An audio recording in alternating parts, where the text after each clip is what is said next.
Invasi Rusia ke Ukraina kini telah memasuki hari ke-363 pada Selasa 21 Februari 2023 sejak pertama kali dilancarkan pada 24 Februari 2022 lalu.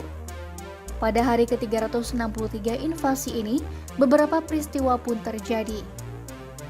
Mulai dari Presiden AS yang menyebut Ukraina tak akan menjadi kemenangan bagi Rusia, hingga pemimpin kelompok Wagner yang menuding pemimpin militer Rusia telah berkhianat. Tak hanya itu, Sekjen NATO juga mengungkapkan kekhawatirannya akan Cina yang mempersenjatai Rusia. Berikut adalah rangkuman hari ke-363 invasi Rusia ke Ukraina.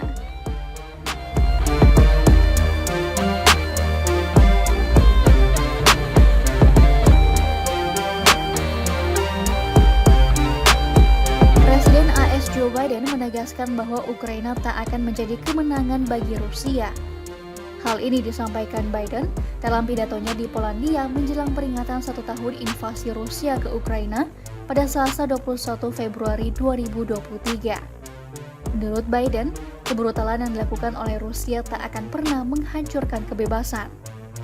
And I'll repeat tonight what I said last year in the same place. A dictator bent on rebuilding an empire will never be able to ease the people's love of liberty. Brutality will never grind down the will of the free, and Ukraine will never be a victory for Russia. Never.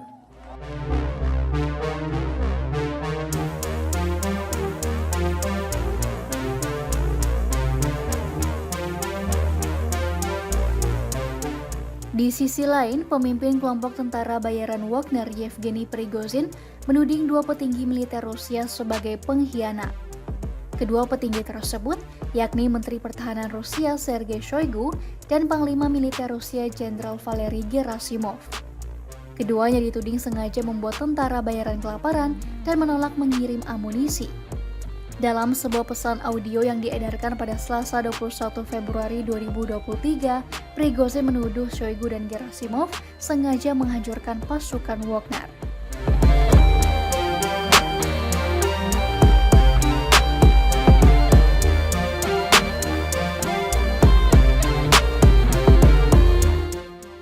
Di tengah perang yang masih berlanjut, sanksi negara-negara barat pun masih terus diberlakukan untuk Rusia.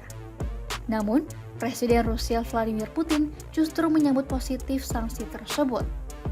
Dalam pidatonya pada Selasa 21 Februari 2023, Putin mengungkapkan akan adanya peluang yang diciptakan oleh sanksi barat bagi perusahaan lokal. Menurutnya, pemberlakuan sanksi telah gagal mempengaruhi ekonomi Rusia.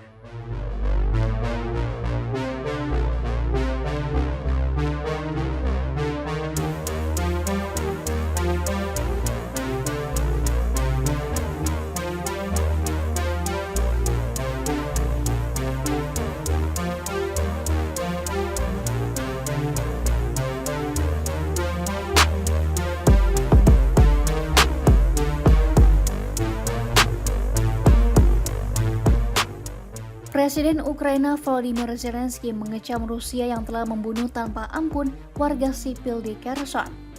Hal ini disampaikan Zelensky usai adanya laporan bahwa 5 orang warga sipil tewas dalam serangan Rusia. Dewan Kota Kherson melaporkan bahwa serangan Rusia yang terbaru di sana menewaskan 5 orang dan 16 orang lainnya mengalami luka-luka. Російська армія сьогодні вкотре по-звірячому обстріляла Херсон. Є поранені. Є загиблі. Мої співчуття усім, хто втратив рідних. Цей російський обстріл не мав і не міг мати жодної військової мети, як і тисячі подібних російських обстрілів, які є справжнім посланням Росії світу.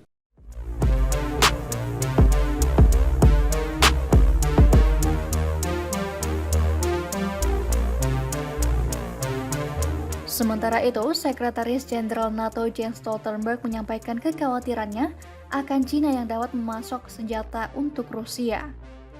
Ia khawatir Cina akan membantu Rusia dalam perang melawan Ukraina.